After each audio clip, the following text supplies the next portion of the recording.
Well, welcome everyone. We're pretty close to 2, so we're going to go ahead and get started because we only have an hour for our alumni panel to speak with us. My name is Lindsay Folks, and I am the Academic Program Support Coordinator for the Communication Studies Department.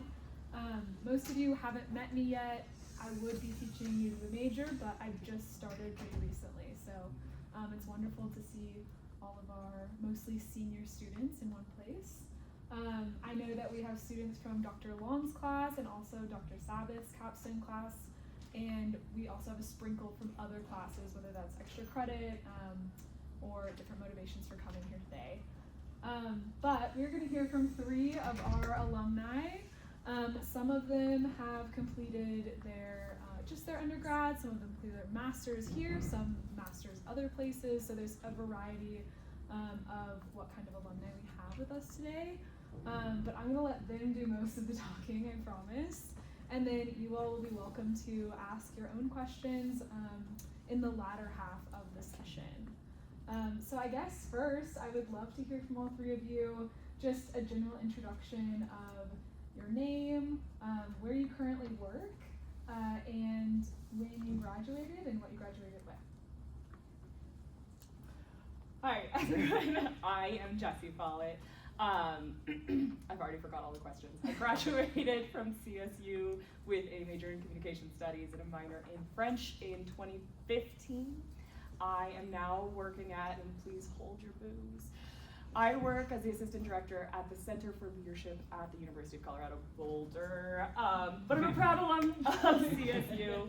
I did get my master's degree from CU Boulder as an employee. They give us pretty great benefits, so I have a master's in organizational leadership from there. I think that's all. Yeah, absolutely. Hi guys, my name is Andrew Dewey. I graduated from CSU with my bachelor's in 2023. I majored in communications and I got a minor in business administration.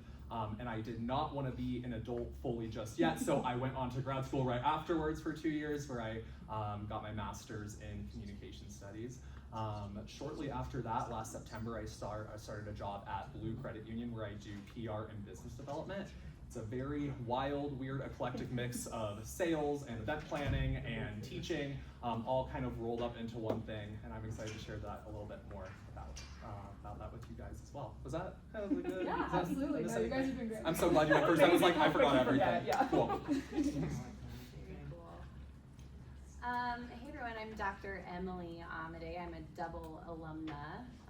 I graduated with my undergraduate degree in Communication Studies and Environmental Horticulture here at CSU in 2011. I got my master's in conflict resolution at DU, and I came back for my PhD. I was a part of the inaugural cohort, and I graduated in 2024. It's kind of dicey because I had a baby and I also defended my comprehensive exams the first week of COVID shutdown virtually with Karen Anderson watching me every single day. So the time is a little squishy there on graduation, but I made it happen. Currently, I'm the Director of Learning and Organizational Development at Woodward. We're a large aerospace and industrial manufacturing firm headquartered here, but have just over 11,000 members worldwide, and my portfolio is really everything from compliance training to keep everyone on the floor safe to leadership development and early career rotation programs and all the stuff. Yeah. Amazing. Thank you guys so much. Yeah. Before we get into your post-graduation life, run us through one memorable moment of your comm studies degree, or something you really enjoyed here at CSU. Go for it. I've had so much time to think about this and I still don't know. Because there's so many good memories that come to mind. Honestly, this isn't one particular memory for me, but just getting to meet a diverse array of folks in all of the different classes. I think especially with the different concentrations that we have in this major with organizational communication and media studies, rhetoric and civic engagement, it allows you to explore a bunch of different options and avenues, not just for your career development down the road, but also just to grow as a person. I think that both through my bachelor's and my master's, I was able to not just gain skills for the workforce and all of those good things that we hope to have after college, but it allowed me to consume information critically and allowed me to explore different perspectives and to hear different people's viewpoints before kind of blurting out my own answer or not, shutting other people down or things like that. So I think that was a really instrumental part through both my grad school and through my bachelor's here. So.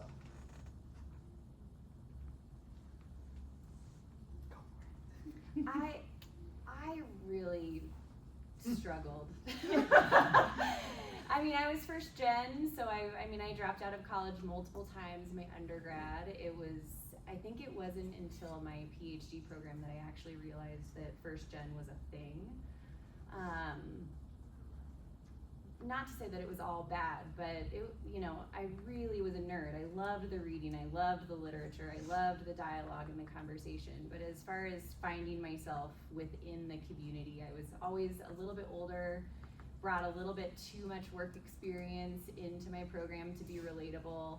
And that was a constant frustration and struggle, even into my PhD program.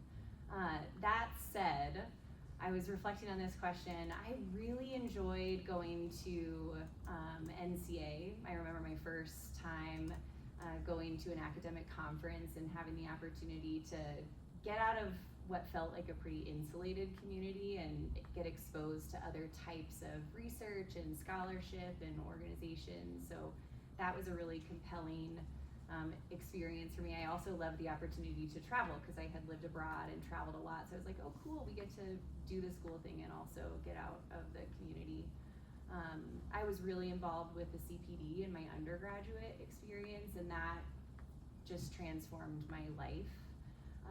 The ability to facilitate large scale conflict is basically what led me to my master's degree. And I do remember a really magical moment in my PhD where I was working on co-authoring a paper with a real an academic companion at that time in my program, and we were using windows as whiteboards, and just like the literature was coming together, and we were coming up with our own arguments, and it was this aha moment of like, oh my gosh, we're scholars.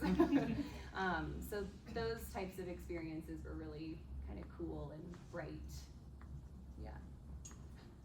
Yeah, I mean, I think like these two, it's really hard to pick like one core memory. I have so many good ones, and like, I haven't been to campus in a really long time, so driving onto campus, it all hit me, and I was like a montage of all of these amazing moments that I remember from my undergrad here. I think one thing that's really cool, and I hope the communication studies major still does this, was the large emphasis on volunteering and the hours that we had to get, and some of my best memories are me and my best friend driving Ramride for hours, or doing the big like CSU Serves Day with my classmates, and we went like cleaned some old lady's yard, and it was just, we formed really strong friendships doing those volunteer hours and giving back to the community. It's amazing. Fort Collins is a really special city that once you move away, you're like, oh my gosh, this really is such an amazing place to be and live. So y'all are lucky to be here. Changing my core memory to Ramride because there's some crazy stories. There really were. Right? It's like, oh my gosh. And you see them on campus the next day, you're like, I have some good on you. Yes. You had a fight in the back of my van. Yes. Awesome. Well, thank you all. Turning a little bit more towards your post-graduation life, it would just be really useful, I think, if you could walk us through like literally the day you graduated up until today. Like what does that look like for you occupationally and using that degree? Yeah, it's been a wild ride. When I graduated, I had no idea what I wanted to do. I had this vague sense of like, I really had, and I don't know if they still offer like conference and event planning classes, but I had taken a lot of those through the communication studies major. So I vaguely wanted to do that. I was interning at conference services here, so they let me stay on over the summer after graduation. I went abroad for a month, and then I came back and ended up, just because I needed a job and nowhere was hiring, I started as a general manager at the boutique downtown called Sierra. I was there for a year. I hated it. I'm not a fashion person. I liked the management side, and I feel like a lot of the skills that you learn in communications really lends yourself to leadership and management and organization. So I had the right skills for it, but not for the fashion side. They'd be like, dress this mannequin. And I wanted to get into events, so then I started working at an event rental company for some time, but pay was really low and there were not benefits. Turns out that's a really big deal when you're an adult. So I ended up getting a job at UNC Greeley doing conference and event planning there. And I was commuting from Fort Collins because I would not leave. Brutal, loved the job, loved the work, loved higher education. That was my dream. I ended up getting reconnected with my high school crush, fell head over heels in love, and moved down to the Boulder area to be near him. And that's when I got my first job at conference services at CU Boulder. At that point, I was totally burnt out on the conference and event planning. Wanted something different, and I really wanted to do something in the training and development side, especially for young adults and undergraduates.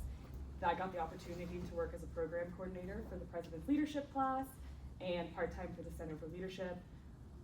Really hit my stride, fell in love with development and leadership, which resulted in me becoming full-time at the Center for Leadership, getting promoted, getting my master's degree in organizational leadership, and now I'm the assistant director, and I, in my opinion, have the dream job. I love every single second of what I get to do. So just, I guess, moral of the story, say yes to every opportunity, because I did not ever once think I would end up in training and leadership development.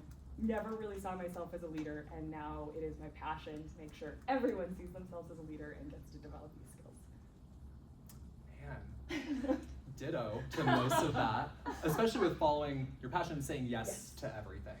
I'd say when I first graduated, post-grad school, I was also feeling very lost. I think that we're really lucky and blessed to be in a field of study where you can do everything, and you hear comms majors talk about that all the time, of you can do anything. But I need to narrow it down a little bit. I'm feeling a little overwhelmed with all of the options, right?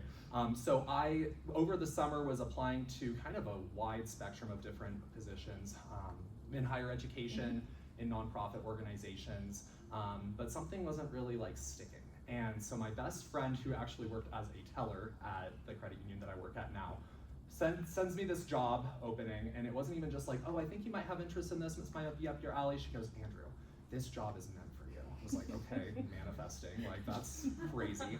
This job is meant for you, you're gonna get it, you're gonna absolutely love everything about it. And so I looked more into it and got to learn more about this job, and I was like, okay, you know, this is a bank, like how cool could this really be?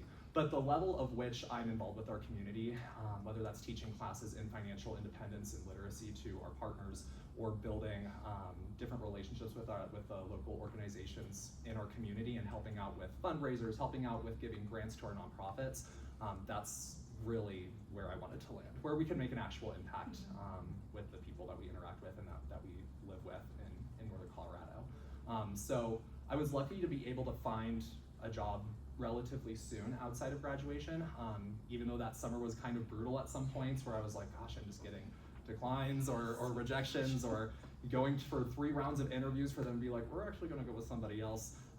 But being able to have a good community and relationships with people, and I know that we say it all the time, but really building that network of who you know is really helpful towards boosting your morale and being able to find some cool opportunities and saying yes to just every opportunity that comes your way. So, yeah. You are cool. Same. Both of you. My journey, like a play-by-play from graduation, only makes sense if I back it up just a little bit, because as I mentioned, I defended my comprehensive exams the first week of COVID online, and then from there, just as you all know, the world changed a little bit, and my husband is a firefighter, so that was a big part of our life at that time. Things pivoted. But I had, throughout my PhD, throughout my academic journey, I always worked. So that was a big part of my experience, was balancing work and school. And throughout my PhD, I had a kind of a dual appointment. If for those of you that are in your master's program or pursuing a master's, we are so blessed to have teaching opportunities as a part of kind of the funding mechanism to participate in that. And that is also the case for the PhD program. I also had a dual appointment. I taught a class and then I had some hours with the Office of the Provost. And I was really interested in exploring kind of higher education administrative opportunities. And so that was a big part of how I was imagining myself evolving here in higher ed and kind of trying to pursue, like, what would it look like to be on a tenure track? What would it look like to be within higher ed, but perhaps not as a scholar or professor?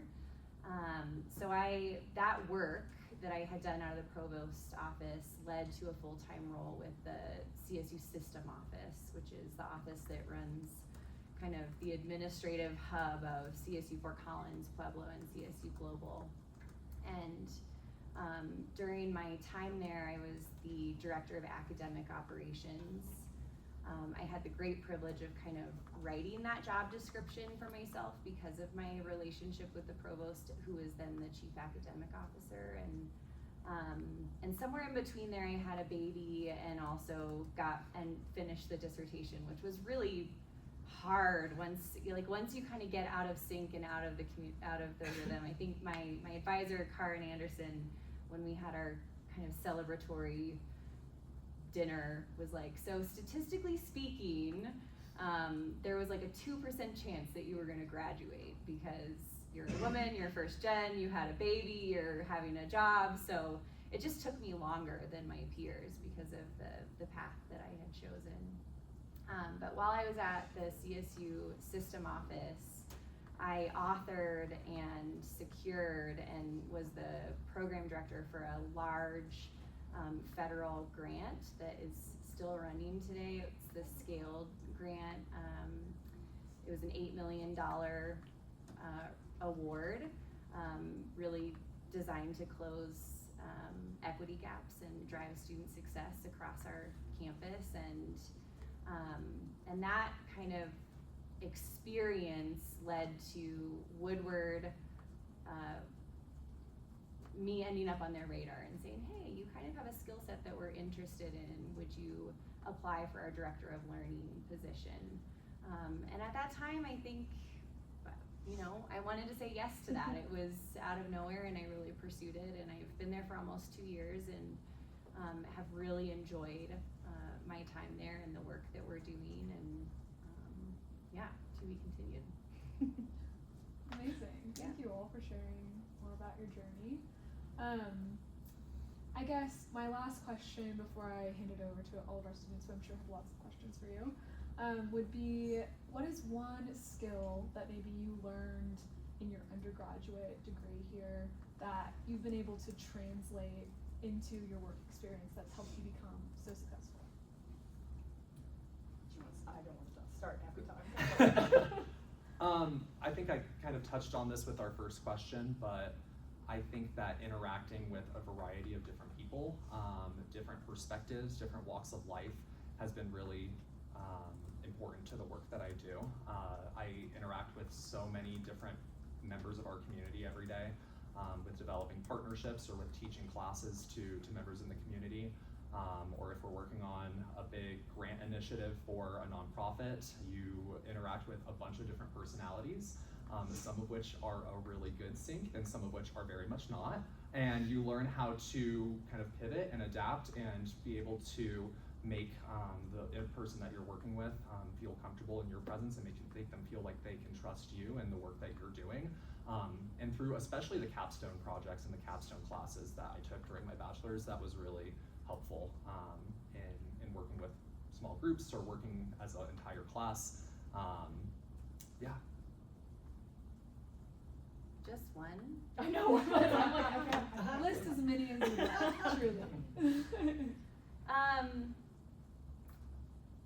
In my work, my team, I've got an organization of 20 in my work, and something that we really like to say when we're doing kind of leadership engagement or coaching and consulting with our business partners is, you might get hired because, you are the aerospace engineer that's going to get the tolerances that are right for the next single aisle airplane, but you get fired because you say the wrong thing to the wrong person at the wrong time in the wrong room.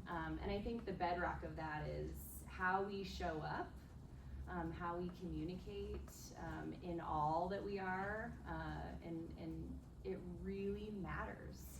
And comm studies students and scholars of communication studies, we have an edge on a huge population because we are skilled in listening to understand. We're skilled in reading the document, like actually reading it. And understanding what the document is saying or pretending to say or not saying at all, and we're skilled in responding to the document appropriately and with care. And those are, I mean, a very high value. And they're things that folks, they can go an entire career trajectory without getting meaningful feedback on their communication specifically. And I never take for granted the volume of feedback that we get on how we're communicating and on the discipline of communications. And I think that there's a magic moment. It usually is not in your undergraduate experience. Sometimes it wasn't for me, where all of a sudden we have this aha moment of, oh my gosh, I really actually do know what is happening on within the communications space. And it matters, and it's of high value, and I can see around me and I can hear that my colleagues or my peers or my family or my intimate partner, they don't get it. I get it. So watch out for that moment, because when it does happen, it is like this, my degree really matters. Yeah, I totally agree with all of that, and I think what has really helped me be successful is my relationship building skills, which I learned largely in my degree. I mean, when you can learn how to develop meaningful relationships and actively listen, there's no other degree that does that. And that's my entire job, and that's how I've gotten really successful, is developing relationships, creating cross-campus collaborations, thinking strategically and organizationally. I took like a multicultural communications class and an interpersonal leadership communications class, and both of those taught me so many skills of how to work across communities, across different people and organizations, and build these really strong relationships that have then flourished and turned into different opportunities for my work and for myself. Yeah, I mean, the list goes on for how many. Public speaking is a big one that I think a lot of people write off, like, oh, it's just public, you just talk. No, it's a really big deal, and a lot of people do not know how to do it. So to have the ability to like get in front of any crowd and be able to speak, it's a really big deal. And Andrew said it, communication studies is just so marketable, like it's so applicable to every single job. There's so many opportunities, and I think with the ever presence of AI, more than ever, communications is gonna be this really niche thing that cannot be replaced by AI. Yeah, maybe, okay, writing a paper, but not developing interpersonal skills and relationships. So so much of this major plays into what I do today. Amazing. Thank you all for sharing so much about how you got here. I'm going to open it up to our undergraduates or students here for any questions they may have. Nothing is out of the realm of possibility, so please ask any questions about post-graduation life. It can be about their occupations that you've heard about, or just generally how they went about experiencing that professional world. But yeah, does anyone want to start us off with the first question?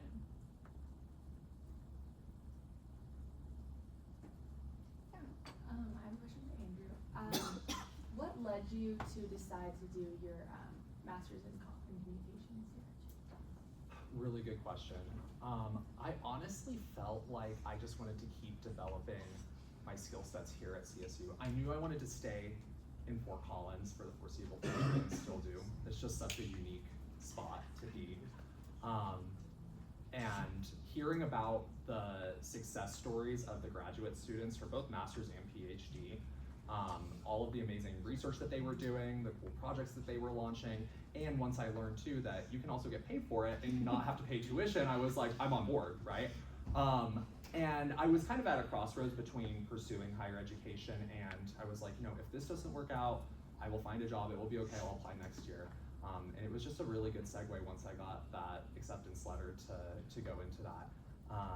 I will say those 2 years were transformative. I mean, shout out Dr. Long, Dr. Williams for just being an amazing, and just the entire department for being just such a great supportive group to build not just your actual technical skills, like I know how to write a paper, I know how to make an argument, but building relationships and understanding how to do that and building leadership skills, I think was huge, it was monumental, especially because you have the opportunity to TA, you have the opportunity to teach your own classes through public speaking or other courses that are offered here at CSU.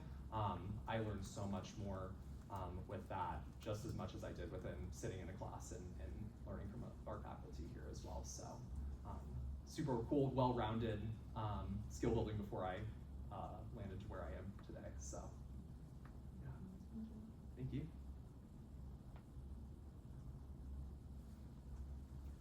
With AI kind of emerging as a technology right now, is there anything you think that communication majors or new professionals should focus on developing in terms of skills or experiences? I would say talking to people, public speaking, interpersonal, global communications can become even more relevant. So the human aspect, the part that cannot be replaced by computers, I would say is the most important, even without AI. Like, writing is really important, but becoming more and more obsolete. So I think just AI can never replace human one-on-one, face-to-face communication or talking to a group.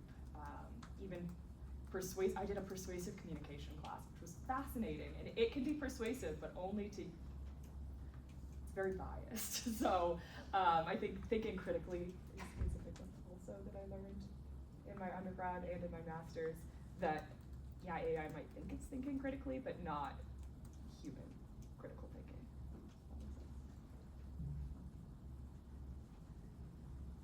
AI is not sentient, so it doesn't think. I would just say.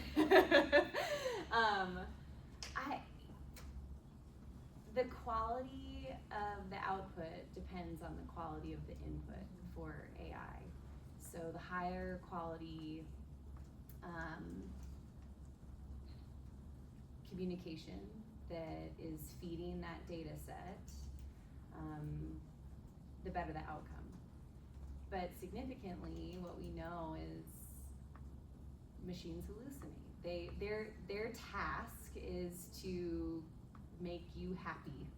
It's like a dopamine hit, really. I mean, we've all experienced the dopamine hit of, what's the most recent one that I asked? Dear AI, why might an INTJ start yelling at a toddler? Like, what would trigger them? Like, tell me about myself. Like, why might someone that has never really been inclined to yell ever be inclined to yell at a toddler? And it was instant dopamine. Like, well, here are all the reasons why you could be triggered to yell.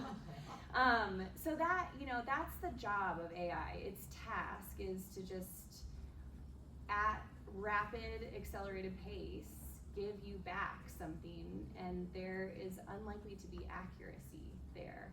And it really takes a critical mind and someone that is able to not just take communication point blank, to assess.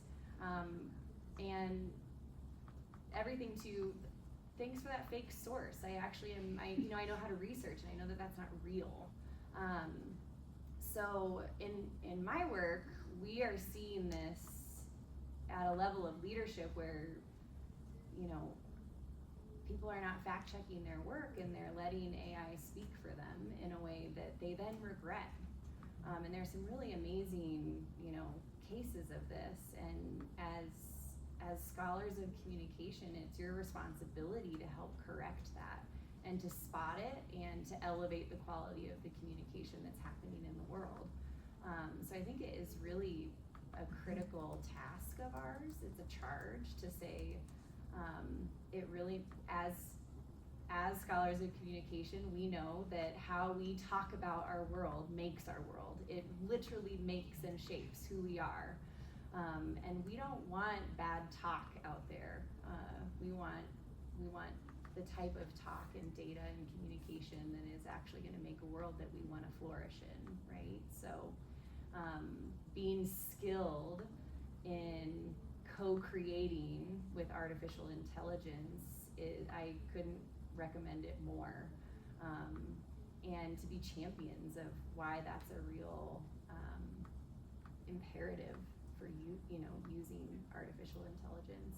And I just read a book by, I can't remember his first name, but Malik, he wrote Co-Intelligence, chapter 5. It's a great read, and literally, when I was reading it, I was like, and this is the argument for communication studies. This is why communication studies folks are uniquely positioned to leverage AI and unlock its potential for accelerating good and not necessarily accelerating all the things that we don't want in the world.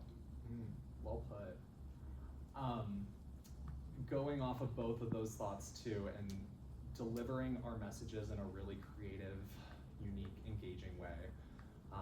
I can almost probably guarantee when you asked the question about INTJ and yelling at a toddler, I bet the AI was like, and honestly, good for you. Like, we know exactly how it's structured, we know exactly how it's going to be worded.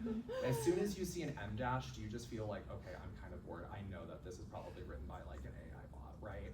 I think that we have a responsibility, and we have the skill sets developed throughout our coursework and in our relationships here at CSU and in the Comm Studies department, to where we can craft messages and understand our audience base and deliver it in a way that is fun, that is engaging, that leaves an impact on who you're trying to speak with, and really pique people's interest versus just seeing AI generated copy and paste thing. I think that absolutely AI has use in productivity and for streamlining those things to be easier, but it can't copy that human element. I truly don't believe it ever will be able to, because we thrive on human connection. And I think with the advent of AI, it's a matter of us and our responsibility to understand and learn how to make a genuine impact and relationship on the people around us.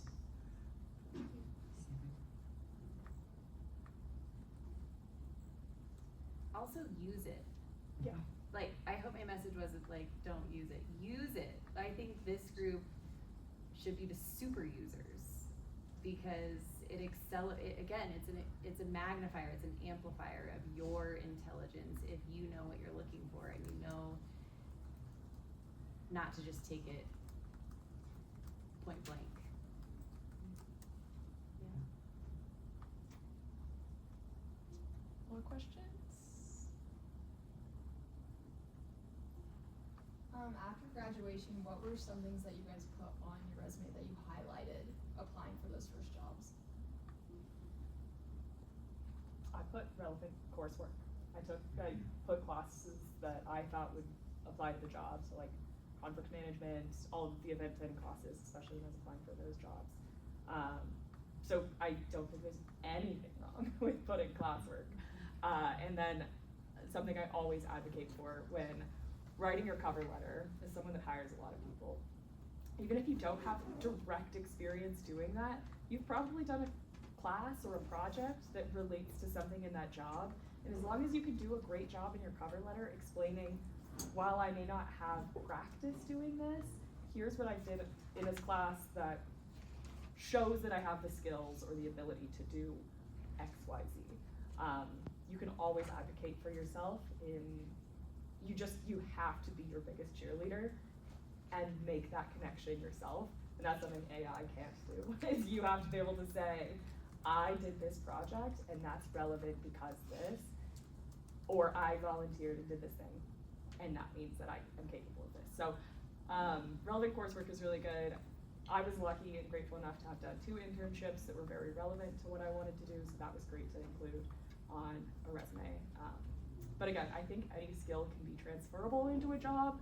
You just have to be able to make that to spin how it relates to the job. In addition to coursework, I would say extracurriculars, whether you're involved with something on campus. I've had friends that have said that they were involved with ASCSU, with the Pride Center, with, I mean, fill in the blank, any sort of sports, any sort of club, that has just as much weight as any type of work or academic history, truly, because it shows that you work well as a team, you work well as a leader if you had some sort of leadership role at that club or while playing that sport or fill in the blank.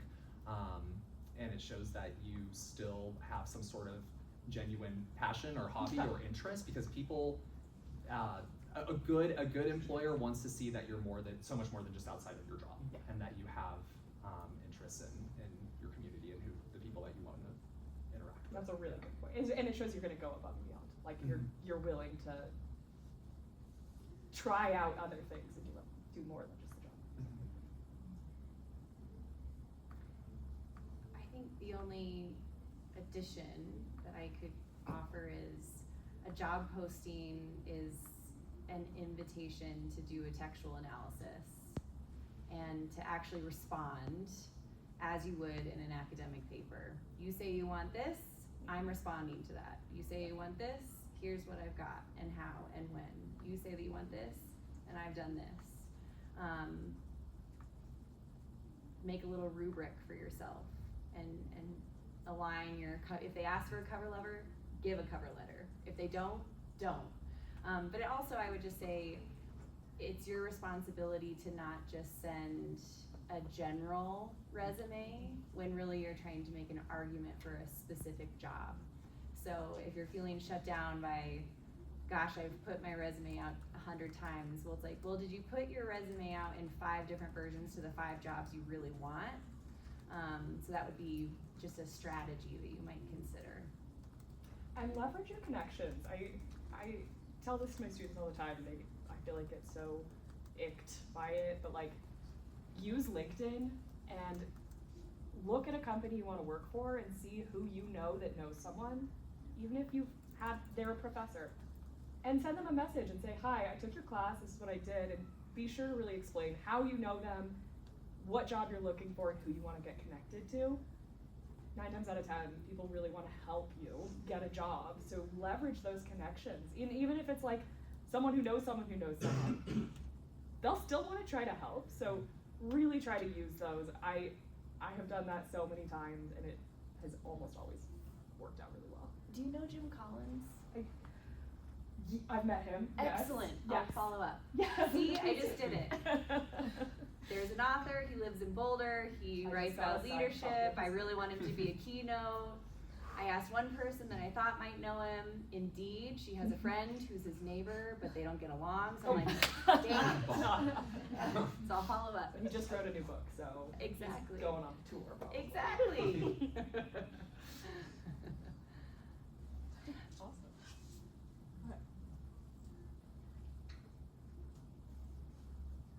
I guess like kind of same question, but for the actual interviewing process, like face to face, what helps y'all be set apart from other people? I just experienced the worst interview I've ever had and the best interview I've ever had. So I'll share a little bit of the contrast. The worst was someone was very clearly using AI as a listener. My tolerance for silence is quite high, but just waiting for this person to read the response and stare blankly into the screen, it was too much. I actually had to disrupt the interview. Don't do that. At some point, you need to be the most fluent in your skills and abilities, and you need to practice. And this is an example of like, why give that to someone else to speak on your behalf, right? So, we talk about in public speaking, we have all given a speech where we did not practice, and we have all felt the burn and literally think about it decades later of like, oh, why did I give that speech? I was not prepared, it was horrible. So there is a measure of, you've got to really become fluent in yourself and what you are about and what your skills are, and just have that on autopilot so that there aren't questions that make you fumble. Because the truth is, when you're being interviewed in almost every case, those folks are your greatest champions for 1 hour. They want to hire you. Hiring is hard, it takes a long time. They want you to be the one.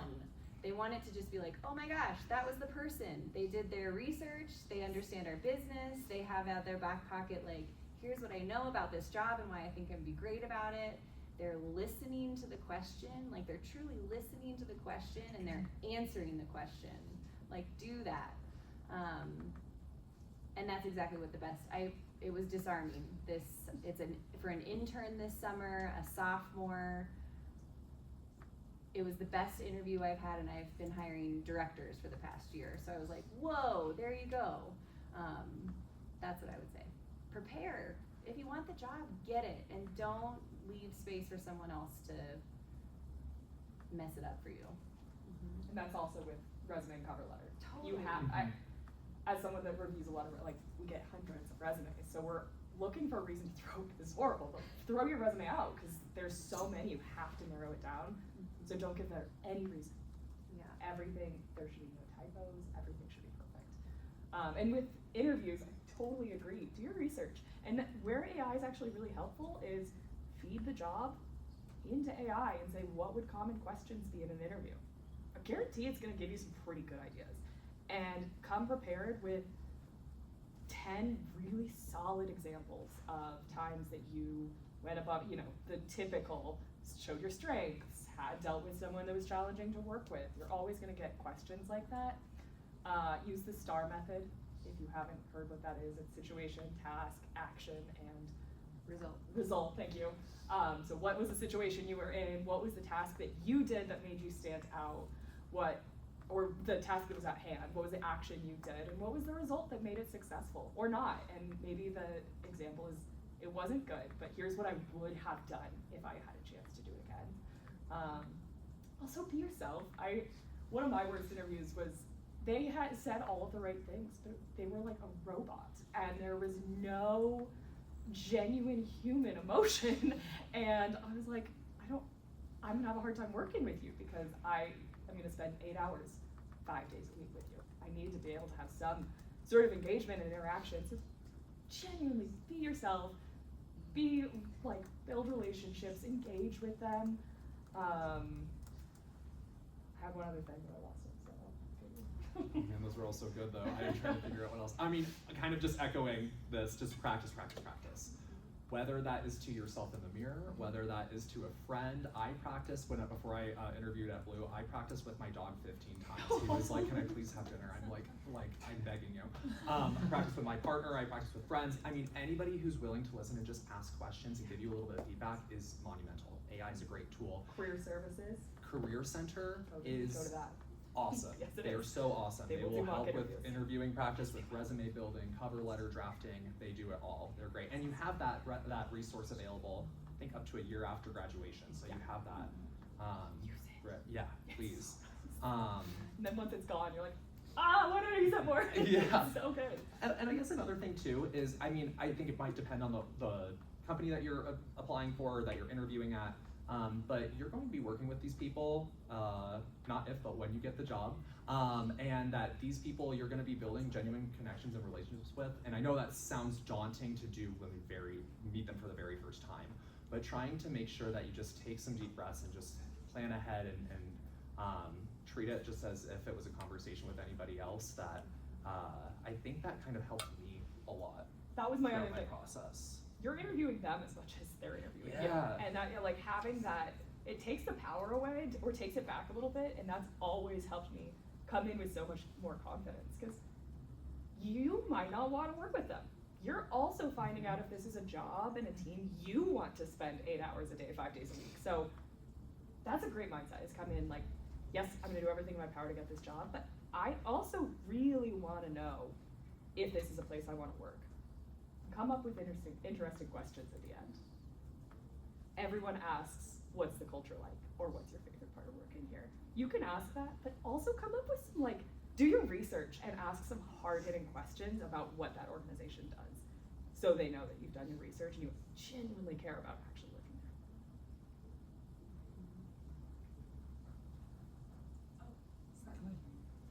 What's your advice for maybe applying to a job that you're maybe like almost no experience in, but you think you could be really good at it?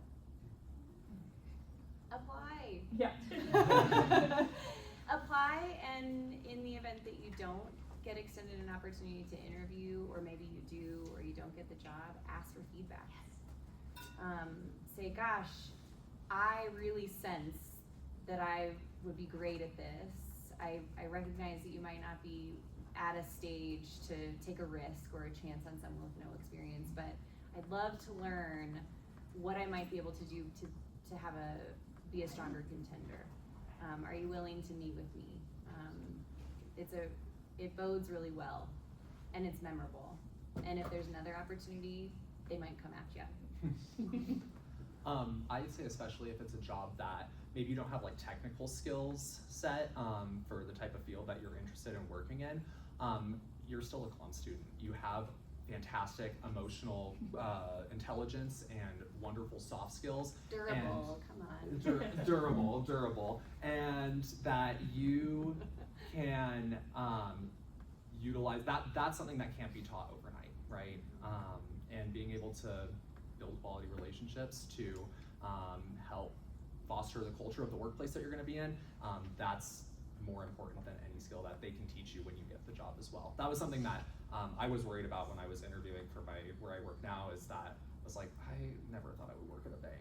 Do not ask me to open an account, like any of that stuff. I got a C in math for the social sciences. You do not want me back there. And luckily I don't have to for the most part, right? But just as my manager and the folks interviewing me said, you know, all of those hard skills can be taught, but genuine connection and communication can't. That's excellent content for a cover letter too, and lead with your argument.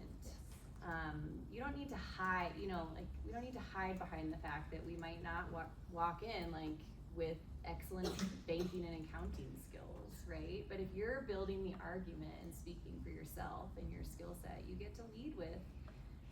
And actually, I'll use my most recent hire as an example. We're building a rotation program for early career talent. We needed a rotation program manager.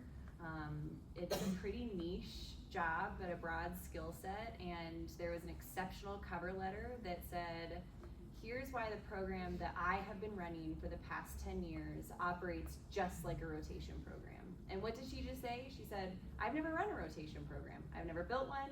I've never been in one. But I know, based on my research, that the program that I've been running operates on a rotation, and that the skill set that I'm bringing is totally relatable. And I hired her. I opened the job back up because of this resume, which you never want to do because it's a pain. But I agree. I mean, I had an intern that applied for, or a student that applied for this internship, and her cover letter was like, I've never done anything, I've only babysat, but let me tell you point by point how babysitting relates to your job and makes me marketable. And I was like, damn straight, come on in, you're amazing.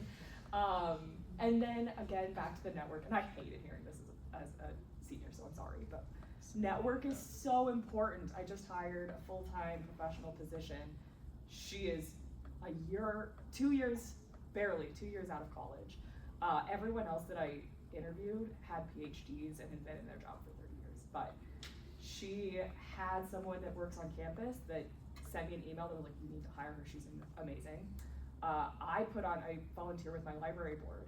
She showed up at a fundraising event because she knew I was putting it on, marched right up to me and introduced herself, and I was so impressed. Her resume, the rest of my team cut it, and I pulled it in. She did one interview, and everyone was like, that's it, she's it, she is that person, and we hired her. She was so underqualified compared to everyone else, but because she took the effort and someone else advocated for her, we saw her interview, and then her communication skills were so incredible, and her relationship building it was a video recorded interview, and she has so much interpersonal skills that there was no question. So fight for yourself, fight really hard, and make the argument, and always apply for the job. Always, never sell yourself short.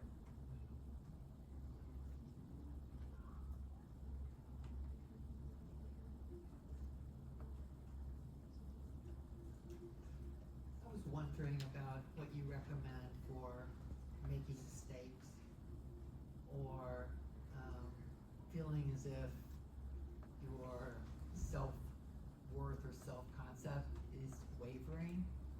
And so as you have gone through some of these paths, any just suggestions, recommendations of strategies, or just strategies that have helped you? That's a tough one. Fail a lot. Yeah, don't worry. Fail a lot. And find people around you that will support you and lift you up. And I think my biggest thing is find a mentor, someone that can be your sounding board. And it's really great, honestly, if you can find a mentor that's not in your field. Just someone that you trust, that you can have a sounding board. And then also find yourself a sponsor. I'm really lucky that my current director is my sponsor, and she goes above and beyond to make sure I have the connections, the support, and the tools that I need to continue to succeed. And she goes to bat for me. So when I mess up, she is there to defend me, stand up for me, back me up, and work in a place that supports that.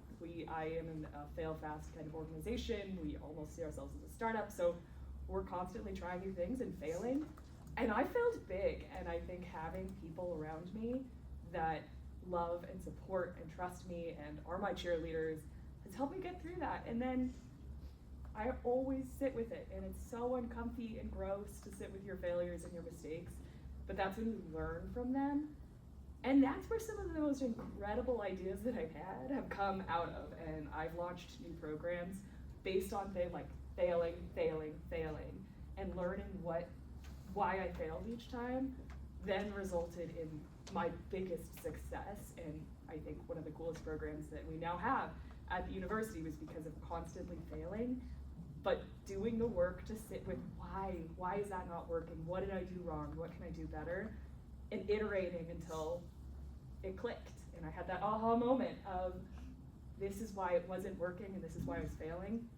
And having my team behind me every second saying no, we got this. We're gonna keep trying. It's fine if it didn't work this time. We're just gonna keep trying.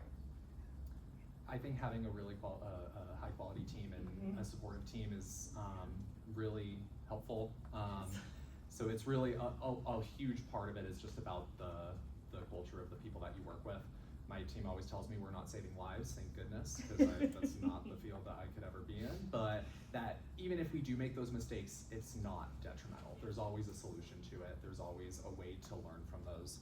I would also say, regardless of what you want to go into, have a good social circle outside of work. Obviously, work should not be the only thing that you're doing. And find some type of hobby that is so detached from work. Last year, I tried out as many new sports as I possibly could. I did 16 sports last year, and I just cherry picked the ones that I enjoyed the most. And so that's my fun thing to do outside of work. Whether it's a good day, a bad day, in between, I know I can rely on those, and that I can also make mistakes with that, and it doesn't have a impact to my self-esteem or my well-being there. I think that also really just helped to fortify my confidence in myself, is having something outside of my profession that I can just go at creatively and have fun with too. So I really encourage that. Well said. Thank you. This is not a direct answer, but it's kind of a riff off of what you said. It really is okay to not have your dream job. I personally do not dream of having a job. I dream of winning the lottery and being a surf bum. So, I think, there is a healthy measure of, many of us have to work for a living. I think it's really important that you are early detectors of when is your work taking more than it is giving? When is it truly an affront to your personhood or your health or your well-being?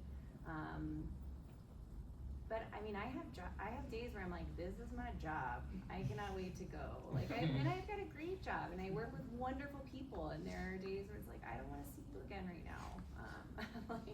I want to go home. So that is not a failure and I would just say, it was really, really hard for me to evolve in my PhD program, because so much of success is really anchored in being a full-time academic, and I wanted it really badly. But I had a couple of moments where I was like, I just don't think that's a path that I'm gonna choose for myself, and it's not a path that I get to choose. And kind of unraveling the identity part of that, of like, who am I if I don't get to be a communications professor? So just having, I think the punchline here is investing in self-insight and self-care, and really understanding what is the labor that I am choosing at a particular time. How does it support me to move on and do other things? That starts to support you in not taking so deeply personal actual failures or mistakes, right? Because that happens. And sometimes we make mistakes that we can't recover from in that particular moment, or in that particular job, or with that particular relationship. But we get to make different choices next time as the situation evolves, or as we choose a different path. So, yeah. Thank you. Awesome. We probably have time for one more question. So if anyone has something they want answered. Maybe from this area. I feel like nobody's asked questions from this side. Yeah. Coming out of post-grad and then entering a professional career, what was something that you guys struggled most with, like maybe being the youngest one there, or someone who's the least qualified? How did you navigate that? Two things. It is hard to be the youngest one there. And a lot of that was in my head, and I'm a quiet person, but I'm not necessarily a shy person, and so I made that really clear of sometimes I feel like my ideas are written off because I'm younger, but I do have good value to add. So speak up for yourself and advocate for yourself is, I think, how I'd get around that. The other thing I struggled with was I was a total nerd my whole life, and going from having like grade validation to having no validation was really hard for me, and I really struggled with knowing when I was doing a good job, because you don't get a letter grade when you do your job. And it took me a few years to find out how to find like self-satisfaction in what I do and find pride in my work without it being tied to someone telling me like, you get an A or a gold star. So that was something that I just never had thought of or grappled with as someone that got mostly A's in school. Was once you go into the workforce, no one invests in you in the same way that you get invested in when you're in high school and college. So finding ways to get out and do that for yourself is hard, but definitely possible.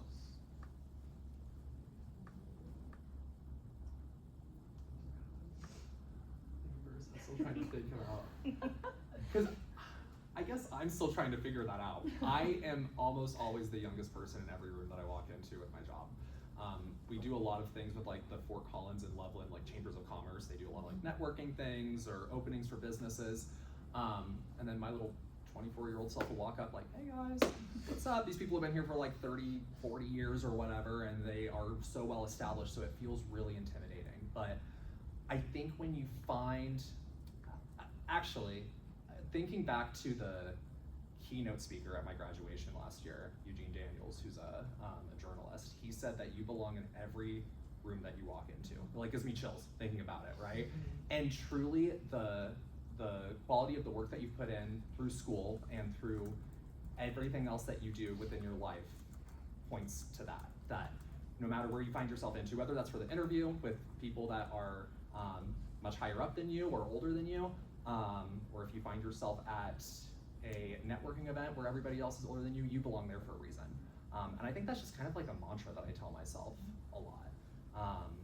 And still sometimes get nervous, and still sometimes it's tough to talk to new people, but the more that you practice at it too, the more that you feel confident in what you're able to do. Yeah, I hope that makes sense. Yeah, that was great. it's been really painful to not have my library card and access to academic literature. Because I still go to that in my work now. I'm in a professional space where I want to seek out the best counsel, but jokes aside, I do really miss it. I'm like, how can I get one?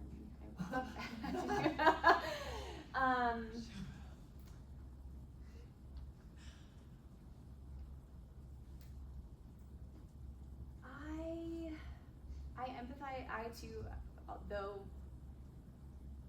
over a decade older than Andrew, am also the youngest person in most of the rooms that I am in, and that comes with, you know, I can't change my body. You know, we experience this in other ways. We show up our whole selves, and we know as communication scholars that we are read instantly, rightly or wrongly, and so that is a part of your life development. That doesn't leave you. You're always going to have moments where you're like, gosh, I know through experience and hurt or praise that when I show up, I am read in a particular way, and you kind of get more skilled over time as to how to show up your whole self and respond appropriately, of course. It starts to evolve. I think the most abrupt change for me post-graduation or post-higher ed in general is one of my core values, and I think truly the thing that got me through higher education is I'm curious. I want to learn. And in an academic context, you are valued for your curiosity. When you show up in a classroom, the person that has read the document and is asking the questions and engaging with their peers, like there is a currency there that is of high value in this space. And even the best of organizations that you might find yourself in, big or small, that's not always going to be the case. Sometimes the person with the most ideas and the most contributions and the most critical questions is actually the person that's quite annoying. So that was a big shift for me, right? But I think you learn that as you start to experience different types of spaces, and part of that is just recognizing and reflecting and documenting what this spatial experience has been. I mean, a university campus experience, an undergraduate experience, there's a lot of magic here. Like the infrastructure is literally designed for you. Everything, all of the amenities, all of the conversations, all of the resources and ability to connect with peers that are likely around your age, going through very similar life cycles.